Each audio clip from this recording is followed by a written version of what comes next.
Hello, xin chào tất cả mọi người. Chào mừng mọi người đã đến với kênh của mình Viva Crochet.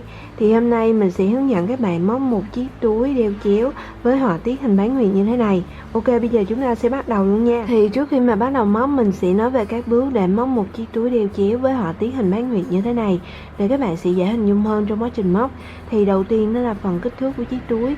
Thì chiếc túi này có chiều ngang là 16cm và chiều cao đó là 18cm.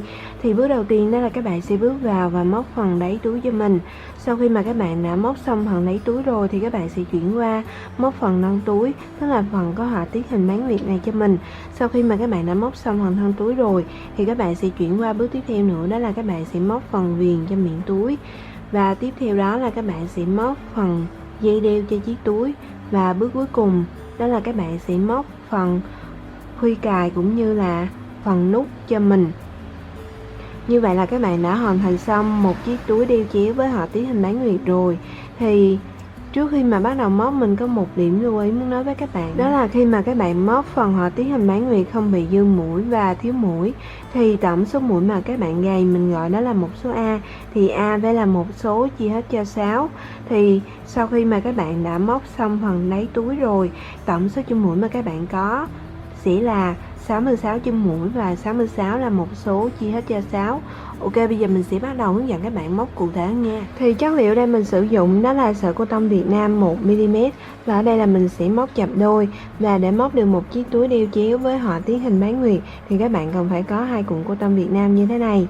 Và kim móc ở đây mình sử dụng có độ dày đó là 2.5mm. Thì bước đầu tiên đó là các bạn sẽ lấy mũi đầu tiên cho mình. Và cụ thể cách lấy mũi đầu tiên sẽ là như sau. Bước đầu đó là các bạn sẽ căng chỉ ra như thế này cho mình. Sau đó thì các bạn sẽ dùng kim móc và quấn quanh chỉ một vòng như thế này. Sau khi mà các bạn đã tạo được một phần lỗ như thế này rồi thì các bạn sẽ dùng kim móc và kéo chỉ qua phần lỗ. Như vậy là các bạn đã có được một mũi đầu tiên rồi. Và bước tiếp theo đó là các bạn sẽ gầy lên cho mình tổng cộng là 32 mũi móc xích.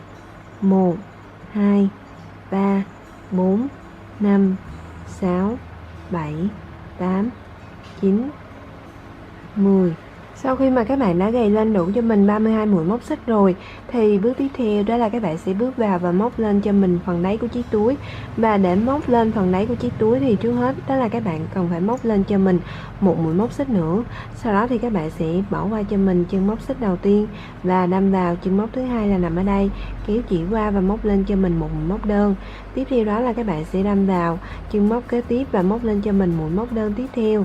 Thì đến đây các bạn sẽ bắt đầu lặp lại các bước như nãy giờ mình đã hướng dẫn, đó là các bạn sẽ đâm vào mỗi một chân móc và móc lên cho mình cái mũi móc đơn cho đến cuối dòng. Và mình sẽ gặp lại các bạn sau khi mà các bạn đã móc đến cuối dòng nha. Sau khi mà các bạn đã móc đến cuối dòng rồi thì tổng số chân mũi giờ các bạn đang có là 32 chân mũi. Và bước tiếp theo đó là các bạn sẽ tăng mũi ở chân mũi cuối cùng này cho mình bằng cách là các bạn sẽ đâm vào chân mũi cuối cùng này và móc lên cho mình một mũi móc đơn nữa. Và sau khi mà các bạn đã tăng mũi xong rồi thì tổng số chân mũi giờ các bạn đang có là 33 chân mũi. Thì để tạo được phần đáy của chiếc túi thì các bạn sẽ đâm vào các chân mũi nằm ở phía bên tay phải. Sau đó thì các bạn sẽ xoay qua và đâm vào các chân mũi nằm ở phía bên tay trái và móc lên cho mình cái mũi móc đơn tương tự giống như là các chân mũi phía bên tay phải mình đã hướng dẫn. Thì đầu tiên đó là các bạn sẽ đâm vào chân mũi đầu tiên nằm ở phía bên tay trái là chân mũi nằm ở đây. Sau đó thì các bạn sẽ kéo chỉ qua và móc lên cho mình một mũi móc đơn. Tiếp theo đó là các bạn sẽ đâm vào chân móc thứ hai và móc lên cho mình một mũi móc đơn kế tiếp. Thì đến đây các bạn sẽ bắt đầu lặp lại các bước như nãy giờ mình đã hướng dẫn, đó là các bạn sẽ đâm vào mỗi một chân móc và móc lên cho mình các mũi móc đơn cho đến cuối dòng. Và mình sẽ gặp lại các bạn sau khi mà các bạn đã móc đến cuối dòng của các chân mũi nằm ở phía bên tay trái nha. Sau khi mà các bạn đã móc đến cuối dòng rồi thì bước tiếp theo đó là các bạn cũng sẽ tăng mũi ở chân mũi cuối cùng này, tương tự giống như là chân mũi cuối cùng nằm ở phía bên tay phải mình đã hướng dẫn.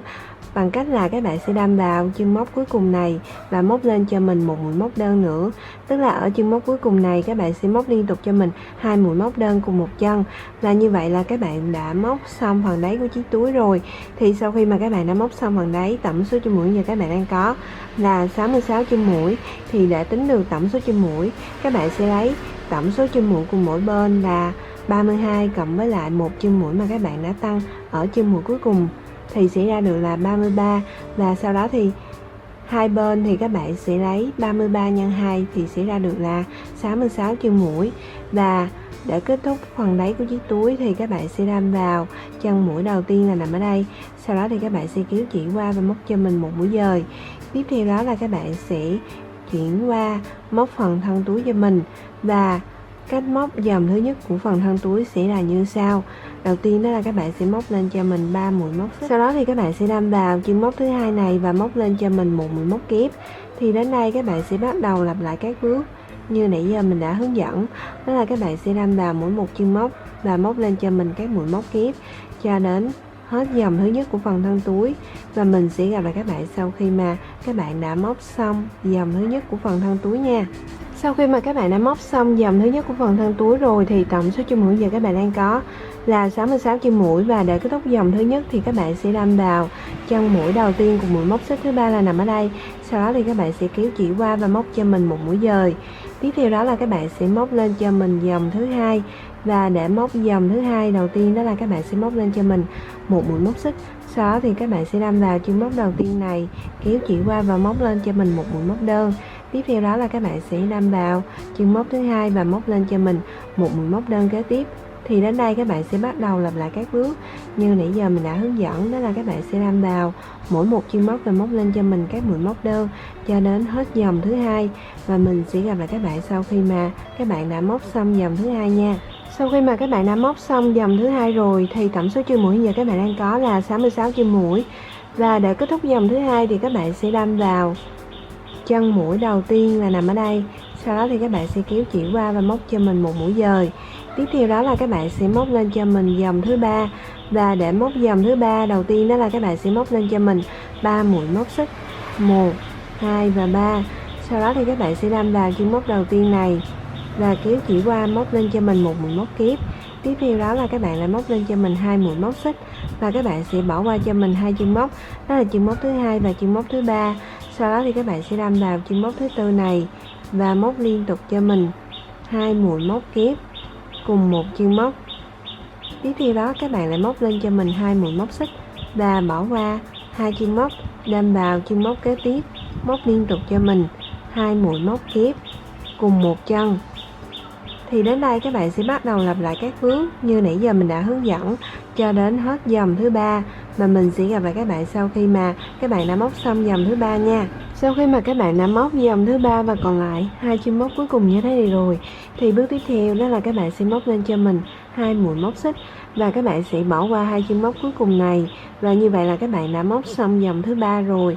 Và để kết thúc dòng thứ ba thì các bạn sẽ đâm vào chân mũi đầu tiên của mũi móc xích thứ ba là nằm ở đây. Sau đó thì các bạn sẽ kéo chỉ qua và móc cho mình một mũi dời. Tiếp theo đó là các bạn sẽ móc lên cho mình dòng thứ tư. Và để móc dòng thứ tư đầu tiên đó là các bạn sẽ móc lên cho mình một mũi móc xích. Sau đó thì các bạn sẽ đâm vào khoảng cách giữa chân mũi thứ nhất và chân mũi thứ hai là nằm ở đây. Sau đó thì các bạn sẽ kéo chỉ qua và móc lên cho mình một mũi móc đơn. Tiếp theo đó là các bạn sẽ bỏ qua cho mình phần lỗ thứ nhất này và các bạn sẽ đâm vào khoảng trống giữa 2 mũi móc kép kế tiếp, 2 mũi móc kép mà các bạn đã móc liên tục cùng một chân móc ở dòng thứ ba. Thì để đâm vào khoảng trống này, đầu tiên đó là các bạn sẽ để kim ra phía sau như thế này. Sau đó thì các bạn sẽ đâm kim ngược về lại phía trước. Và sau đó thì các bạn sẽ đâm vào khoảng trống này và móc liên tục cho mình 4 mũi móc kép cùng một khoảng trống. Hiện tại là mình đang móc đến mũi móc kép thứ hai rồi. Tiếp tục mũi móc kép thứ ba. Và cuối cùng đó là mũi móc kép thứ tư. Sau đó thì các bạn sẽ móc lên cho mình một mũi móc xích. Sau đó thì các bạn sẽ xoay qua về hướng phía bên tay trái của mình và các bạn sẽ đâm kim từ phía bên tay trái qua như thế này. Đầu tiên là các bạn sẽ để kim ra phía sau, sau đó thì các bạn sẽ tiếp tục đâm kim ngược về lại phía trước nhưng mà nó sẽ nằm ở bên hướng phía bên tay trái. Và tiếp tục các bạn lại đâm vào khoảng trống này và các bạn sẽ móc liên tục cho mình 4 mũi móc kép cùng một khoảng trống. Hiện tại là mình đang móc đến mũi móc kép thứ 3 rồi. Tiếp tục mũi móc kép thứ 4. Và như vậy là các bạn đã tạo được một phần họa tiết hình bán nguyệt rồi.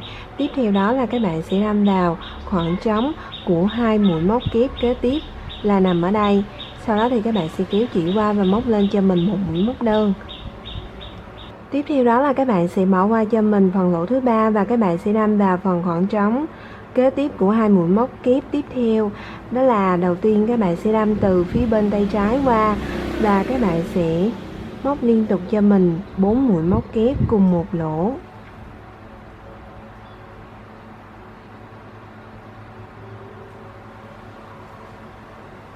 Sau đó thì các bạn sẽ móc lên cho mình một mũi móc xích.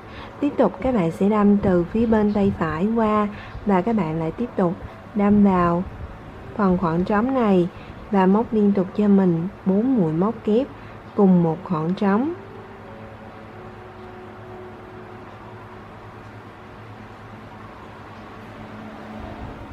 Sau đó thì các bạn lại hoàn thành xong cái phần họa tiết bán nguyệt thứ 2 rồi. Tiếp theo đó là các bạn sẽ bỏ qua cho mình phần lỗ thứ 4 và các bạn sẽ đâm vào khoảng trống kế tiếp của 2 mũi móc kép tiếp theo và móc lên cho mình một mũi móc đơn. Thì đến đây các bạn sẽ bắt đầu lặp lại các bước như nãy giờ mình đã hướng dẫn cho đến hết dòng thứ 4 và mình sẽ gặp lại các bạn sau khi mà các bạn đã móc xong dòng thứ 4 nha.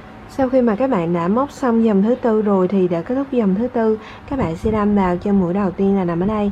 Sau đó thì các bạn sẽ kéo chỉ qua và móc cho mình một mũi dời. Và sau khi mà các bạn đã móc xong dòng thứ 4 rồi thì tiếp tục đó là các bạn sẽ móc lên cho mình dòng thứ 5. Và để móc dòng thứ 5 đầu tiên đó là các bạn sẽ móc lên cho mình 3 mũi móc xích. Sau đó thì các bạn sẽ đâm vào phần lỗ đầu tiên, phần lỗ mà các bạn đã móc lên cho mình 2 mũi móc xích ở dòng thứ 3 là nằm ở đây. Và các bạn sẽ đâm vào phần lỗ đầu tiên này và móc liên tục cho mình 2 mũi móc kép cùng một lỗ.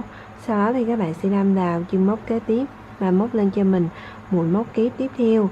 Tiếp tục đó là các bạn sẽ đâm vào phần lỗ thứ 2 nằm ở dòng thứ 3 này và móc liên tục cho mình 2 mũi móc kép cùng một lỗ. Tiếp theo đó là các bạn sẽ đâm vào chân móc kế tiếp và móc lên cho mình một mũi móc kép tiếp theo. Thì đến đây các bạn sẽ bắt đầu lặp lại các bước như nãy giờ mình đã hướng dẫn, đó là mỗi một phần lỗ các bạn sẽ đâm vào và móc liên tục cho mình 2 mũi móc kép cùng một lỗ. Sau đó thì các bạn sẽ đâm vào mỗi một chân móc và móc lên cho mình mỗi một mũi móc kép. Và các bạn cứ lặp lại các bước như vậy cho đến hết dòng thứ 5 và mình sẽ gặp lại các bạn sau khi mà các bạn đã móc xong dòng thứ 5 nha. Sau khi mà các bạn đã móc xong dòng thứ 5 rồi thì tổng số chân mũi giờ các bạn đang có là 66 chân mũi. Và để kết thúc dòng thứ 5 thì các bạn sẽ đâm vào chân mũi đầu tiên của mũi móc xích thứ 3 là nằm ở đây. Sau đó thì các bạn sẽ kéo chỉ qua và móc cho mình một mũi dời. Tiếp tục đó là các bạn sẽ móc lên cho mình dòng thứ 6 và cách móc dòng thứ 6 sẽ là như sau. Đầu tiên đó là các bạn sẽ móc lên cho mình một mũi móc xích. Sau đó thì các bạn sẽ đâm vào chân móc đầu tiên này, móc lên cho mình một mũi móc đơn. Tiếp tục đến chân móc thứ 2 cũng như vậy và chân móc thứ 3 cũng như vậy. Thì đến đây các bạn sẽ bắt đầu lặp lại các bước như nãy giờ mình đã hướng dẫn. Đó là các bạn sẽ đâm vào mỗi một chân móc và móc lên cho mình các mũi móc đơn cho đến hết dòng thứ 6. Và mình sẽ gặp lại các bạn sau khi mà các bạn đã móc xong dòng thứ 6 nha. Sau khi mà các bạn đã móc xong dòng thứ 6 rồi thì tổng số chân mũi giờ các bạn đang có là 66 chân mũi. Và để kết thúc dòng thứ 6 thì các bạn sẽ đâm vào chân mũi đầu tiên là nằm ở đây. Sau đó thì các bạn sẽ kéo chỉ qua và móc lên cho mình một mũi dời. Tiếp tục đó là các bạn sẽ móc lên cho mình dòng thứ 7. Và để cái họa tiết hình bán nguyệt của các dòng bên trên thẳng hàng so với dòng bên dưới thì cách móc dòng thứ 7 sẽ là như sau. Đầu tiên đó là các bạn sẽ đâm vào chân móc thứ 2 này và tiếp tục móc lên cho mình một mũi dời kế tiếp. Sau đó thì các bạn sẽ móc lên cho mình 3 mũi móc xích và các bạn lại đâm vào chân móc thứ 2 và móc lên cho mình một mũi móc kép. Tiếp tục các bạn lại móc lên cho mình 2 mũi móc xích và các bạn sẽ bỏ qua cho mình 2 chân móc, đó là chân móc thứ 3 và chân móc thứ 4. Sau đó thì các bạn sẽ đâm vào chân móc thứ 5 này và móc liên tục cho mình 2 mũi móc kép cùng một chân móc. Thì đến đây các bạn sẽ bắt đầu lặp lại các bước như nãy giờ mình đã hướng dẫn. Đó là đầu tiên các bạn sẽ móc lên cho mình 2 mũi móc xích và bỏ qua cho mình 2 chân móc, đâm vào chân móc kế tiếp và móc liên tục cho mình 2 mũi móc kép cùng một chân. Và các bạn cứ lặp lại các bước như vậy cho đến khi nào mà các bạn móc dòng thứ 7 và còn lại một chân móc cuối cùng thì mình sẽ tiếp tục hướng dẫn các bạn nha.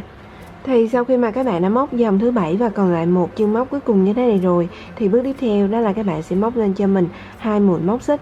Sau đó thì các bạn sẽ bỏ qua cho mình chân móc cuối cùng này. Và như vậy là các bạn đã móc xong dòng thứ 7 rồi. Thì đã kết thúc dòng thứ 7, các bạn sẽ đâm vào chân mũi đầu tiên cùng mũi móc xích thứ ba là nằm ở đây. Sau đó thì các bạn sẽ kéo chỉ qua và móc cho mình một mũi dời. Tiếp tục các bạn sẽ móc lên cho mình dòng thứ 8 và bắt đầu từ dòng thứ 8 này trở đi thì các bạn sẽ lặp lại các bước xen kẽ theo thứ tự của dòng thứ tư, thứ năm, thứ 6 và thứ 7. Như vậy ở dòng thứ 8 này các bạn sẽ lặp lại các bước tương tự giống như là dòng thứ tư mình đã hướng dẫn, và các bạn cứ lặp lại các bước như vậy cho đến hết dòng thứ 24 và mình sẽ gặp lại các bạn sau khi mà các bạn đã móc xong dòng thứ 24 nha. Thì sau khi mà các bạn đã móc xong dòng thứ 24 rồi thì bắt đầu từ dòng thứ 25 trở đi các bạn sẽ chuyển qua và móc phần viền miệng túi cho mình. Và cụ thể cách móc dòng thứ 25 sẽ là như sau. Đầu tiên đó là các bạn sẽ móc lên cho mình một mũi móc xích. Sau đó thì các bạn sẽ đâm vào chân móc đầu tiên là nằm ở đây, kéo chỉ qua và móc lên cho mình một mũi móc đơn. Tiếp theo đó là các bạn sẽ đâm vào phần lỗ đầu tiên, phần lỗ mà các bạn đã móc lên 2 mũi móc xích ở dòng thứ 23 thì các bạn sẽ đâm vào phần lỗ này và móc liên tục cho mình 2 mũi móc đơn cùng một lỗ. Sau đó thì các bạn sẽ đâm vào chân móc kế tiếp và móc lên cho mình một mũi móc đơn. Tiếp theo đó là các bạn sẽ đâm vào phần lỗ thứ hai là nằm ở đây và các bạn sẽ móc liên tục cho mình 2 mũi móc đơn cùng một lỗ. Sau đó thì các bạn sẽ đâm vào chân móc kế tiếp và móc lên cho mình một mũi móc đơn. Thì đến đây các bạn sẽ bắt đầu lặp lại các bước như nãy giờ mình đã hướng dẫn. Đó là các bạn sẽ đâm vào mỗi một phần lỗ và móc liên tục cho mình 2 mũi móc đơn cùng một lỗ. Sau đó thì các bạn sẽ đâm vào chân móc kế tiếp và móc lên cho mình một mũi móc đơn.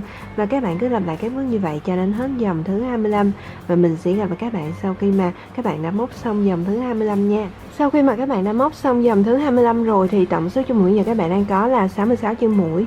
Và để kết thúc dòng thứ 25 thì các bạn sẽ đâm vào chân mũi đầu tiên là nằm ở đây. Sau đó thì các bạn sẽ kéo chỉ qua và móc cho mình một mũi dời. Tiếp tục đó là các bạn sẽ móc lên cho mình dòng thứ 26. Và để móc dòng thứ 26 đầu tiên đó là các bạn sẽ móc lên cho mình một mũi móc xích. Sau đó thì các bạn sẽ đâm vào chân móc đầu tiên này và móc lên cho mình một mũi móc đơn. Tiếp theo đó là các bạn sẽ đâm vào chân móc thứ hai và móc lên cho mình mũi móc đơn kế tiếp. Thì đến đây các bạn sẽ bắt đầu lặp lại các bước như nãy giờ mình đã hướng dẫn. Đó là các bạn sẽ đâm vào mỗi một chân móc và móc lên cho mình các mũi móc đơn cho đến hết dòng thứ 26. Và bắt đầu từ dòng thứ 26 này trở đi các bạn sẽ lặp lại các bước tương tự giống như là dòng thứ 26 mình đã hướng dẫn. Đó là các bạn sẽ đâm vào mỗi một chân móc và móc lên cho mình các mũi móc đơn. Và tổng số chân mũi sau khi mà các bạn móc xong cho mỗi dòng sẽ luôn được giữ nguyên là 66 chân mũi. Và các bạn cứ lặp lại các bước như vậy cho đến hết dòng thứ 29 và mình sẽ gặp lại các bạn sau khi mà các bạn đã móc xong dòng thứ 29 nha. Sau khi mà các bạn đã móc xong dòng thứ 29 rồi thì các bạn đã hoàn thành xong phần viền miệng túi. Và bước tiếp theo đó là các bạn sẽ kết chị lại bằng cách là móc lên cho mình một mũi móc xích. Sau đó thì các bạn sẽ kéo chỉ ra một đoạn và dùng kéo cắt đi phần đoạn chỉ thừa này cho mình. Tiếp theo đó là các bạn sẽ kéo móc nối này lại cho thật chặt. Bước tiếp theo đó là các bạn sẽ dùng kim khâu và khâu lại đoạn chỉ bị thừa này vào bên trong của chiếc túi. Và mình sẽ gặp lại các bạn sau khi mà các bạn đã khâu xong đoạn chỉ bị thừa nha. Thì sau khi mà các bạn đã khâu xong đoạn chỉ bị thừa rồi thì các bạn sẽ chuyển qua bước tiếp theo. Đó là các bạn sẽ móc phần dây đeo cho chiếc túi. Thì để móc được phần dây đeo đầu tiên đó là các bạn sẽ chập 3 sợi lại như thế này. Và mình sẽ chuyển sang kim móc có độ dày lớn hơn, đó là kim móc có độ dày 3.5mm. Sau đó thì các bạn sẽ chừa một cái đoạn sợi dài khoảng 50cm. Và sau khi đã chừa xong rồi thì bước tiếp theo đó là các bạn sẽ lấy mũi đầu tiên cho mình.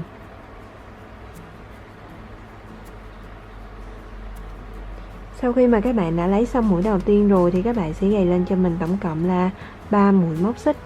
Và sau đó thì các bạn sẽ bỏ qua cho mình 2 chân móc đầu tiên và các bạn sẽ đâm vào chân móc thứ ba này cũng là chân móc cuối cùng. Sau đó thì các bạn sẽ kéo chỉ qua và móc lên cho mình một mũi móc đơn. Tiếp theo đó là các bạn sẽ xoay ngược phần móc lại và các bạn hãy nhìn là có một cái đường chỉ nó nằm song song như thế này thì các bạn sẽ đâm xuyên qua cái đường chỉ này cho mình. Tiếp tục các bạn sẽ đâm kim móc xuyên qua cái đường chỉ song song với lại đường chỉ này, đó là đường chỉ nằm ở đây. Sau khi mà các bạn đã đâm kim móc xuyên qua hai đường chỉ như thế này rồi thì các bạn sẽ kéo chỉ qua, và sau đó thì các bạn sẽ móc lên cho mình một mũi móc đơn. Tiếp tục các bạn sẽ xoay ngược phần móc lại và các bạn lại tiếp tục đâm xuyên qua hai đường chỉ song song với nhau như thế này, tức là tổng cộng là có 6 đường chỉ. Đây các bạn sẽ đâm kim móc xuyên qua 6 đường chỉ này, sau đó thì các bạn lại tiếp tục kéo chỉ qua và móc lên cho mình một mũi móc đơn.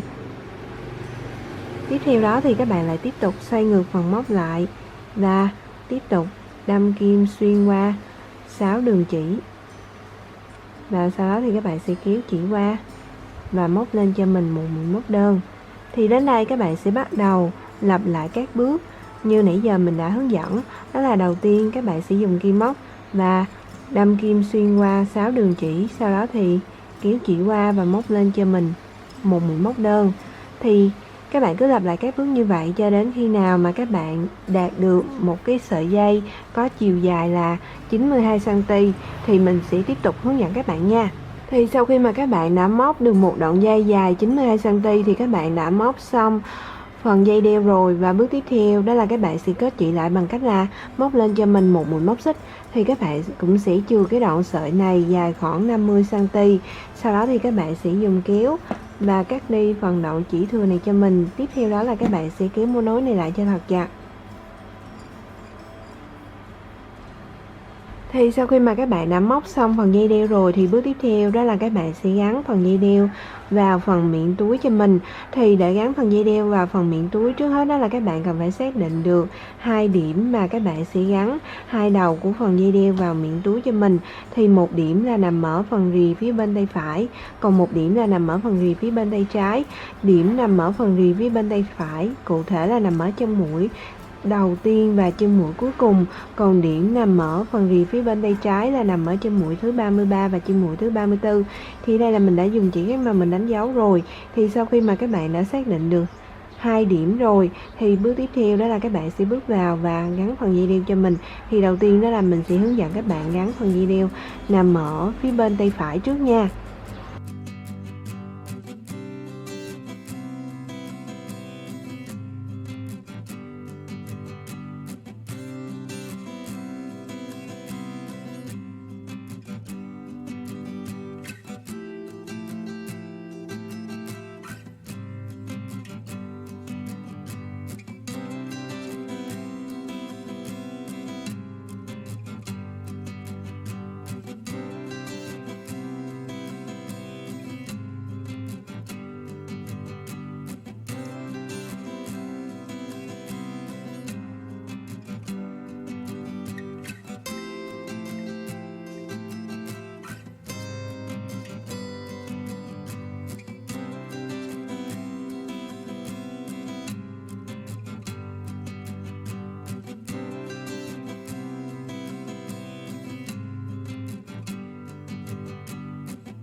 Sau khi mà các bạn đã gắn xong phần đầu thứ nhất của đoạn dây rồi thì với phần đầu thứ hai các bạn cũng sẽ gắn tương tự như vậy cho mình. Và mình sẽ gặp lại các bạn sau khi mà các bạn đã gắn xong phần đầu còn lại của đoạn dây nha. Sau khi mà các bạn đã gắn xong phần dây đeo rồi thì các bạn sẽ chuyển qua bước tiếp theo, đó là các bạn sẽ làm phần nút cài cho mình.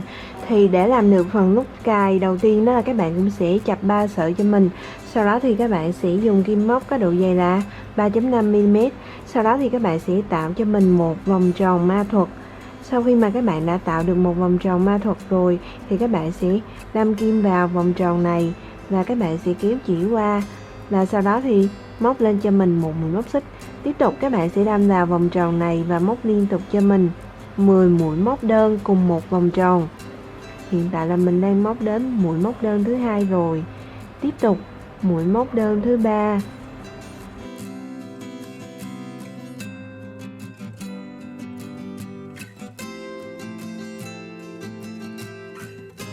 Thì sau khi mà các bạn đã móc liên tục cho mình 10 mũi móc đơn cùng một vòng tròn rồi thì để cái hình tròn này trở nên khép kín thì các bạn sẽ cầm cái sợi ở ngoài cùng và các bạn sẽ kéo lại cho thật chặt như thế này. Tiếp theo đó là các bạn sẽ kết chị lại bằng cách là đâm vào chân mũi đầu tiên là nằm ở đây. Sau đó thì các bạn sẽ kéo chỉ qua và móc cho mình một mũi dời. Tiếp theo đó là các bạn sẽ móc lên cho mình một mũi móc xích. Sau đó thì các bạn sẽ kéo chỉ ra một đoạn và các bạn sẽ chừa một cái đoạn chỉ dài khoảng 50cm. Sau đó thì các bạn sẽ dùng kéo và cắt đi đoạn chỉ thừa này cho mình. Tiếp theo đó là các bạn sẽ kéo móc nối này lại cho thật chặt. Và tiếp theo đó là các bạn sẽ khâu lại đoạn chỉ bị thừa này vào bên trong của hình tròn cho mình. Còn đoạn chỉ dài 50cm thì các bạn sẽ để qua một bên. Và mình sẽ gặp lại các bạn sau khi mà các bạn đã khâu xong đoạn chỉ bị thừa nha. Sau khi mà các bạn đã khâu xong đoạn chỉ bị thừa rồi thì các bạn đã hoàn thành xong phần nút cài. Và bước tiếp theo đó là các bạn sẽ dùng kim khâu và khâu phần nút cài này vào phần mặt trước của chiếc túi. Thì đầu tiên đó là các bạn cần phải định hình vị trí của phần nút cài trước, tức là nó sẽ nằm ở chính giữa của mặt trước của chiếc túi, là nó nằm ở đây. Sau khi mà các bạn đã định hình được vị trí rồi thì bước tiếp theo đó là các bạn sẽ dùng kim khâu và khâu lại phần nút cài này cho mình. Và cụ thể cách khâu sẽ là như sau.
Thì sau khi mà các bạn đã gắn xong phần nút cài rồi thì các bạn sẽ bước vào bước cuối cùng, đó là các bạn sẽ móc phần khuy cài nút cho mình.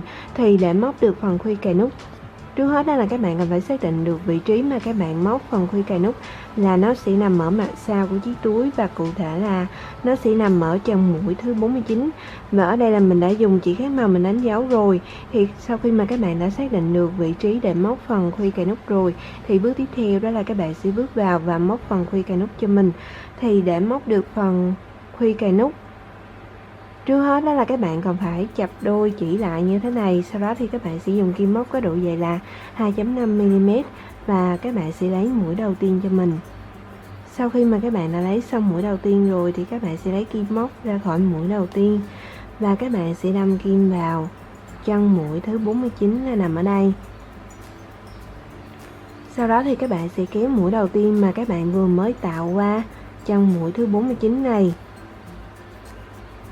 Và tiếp theo đó là các bạn sẽ gây nên cho mình tổng cộng là 12 mũi móc xích. 1, 2, 3, 4, 5, 6, 7, 8, 9, 10, 11 và 12. Sau đó thì các bạn sẽ bỏ qua cho mình 8 chân móc xích đầu tiên. 1, 2, 3, 4, 5, 6, 7 và 8. Sau đó thì các bạn sẽ đâm vào 4 chân móc còn lại và móc liên tục cho mình 4 mũi dời trên 4 chân móc. Hiện tại là mình đang móc đến mũi dời thứ hai rồi. Tiếp tục mũi dời thứ ba. Và cuối cùng là mũi dời thứ tư. Sau khi mà các bạn đã móc liên tục cho mình 4 mũi dời liên tiếp rồi thì bước cuối cùng đó là các bạn sẽ đâm vào chân móc thứ 49 này và móc lên cho mình một mũi dời nữa. Như vậy là các bạn đã móc xong phần khuy cài rồi. Và bước tiếp theo đó là các bạn sẽ kết chỉ lại bằng cách là móc lên cho mình một mũi móc xích. Sau đó thì các bạn sẽ kéo chỉ ra một động và các bạn sẽ dùng kéo và cắt đi động chỉ thừa này cho mình. Tiếp theo đó là các bạn sẽ kéo mối nối này lại cho thật chặt. Và tiếp theo nữa là các bạn sẽ dùng kim khâu và khâu lại những động chỉ bị thừa này vào bên trong của chiếc túi. Và mình sẽ gặp lại các bạn sau khi mà các bạn đã khâu xong những động chỉ bị thừa nha. Sau khi mà các bạn đã khâu lại những động chỉ bị thừa rồi thì các bạn đã hoàn thành xong một chiếc túi đeo chéo với họa tiết hình bán nguyệt như thế này rồi. Ok, mình chúc các bạn sẽ thành công với lại sản phẩm của các bạn làm ra nha. Và nếu các bạn có thắc mắc gì thì hãy để lại comment ở phía bên dưới. Mình sẽ cố gắng trả lời các bạn trong thời gian sớm nhất. Và nếu thấy thích video của mình thì các bạn hãy nhấn like. Và nếu đây là lần đầu tiên các bạn ghé đến kênh của mình thì đừng quên hãy nhấn nút subscribe hoặc là nút đăng ký để đón xem được những video về hướng dẫn móc len mới nhất từ kênh của mình nha. Ok, chào tạm biệt và hẹn gặp lại các bạn ở video sau. Bye bye, see you.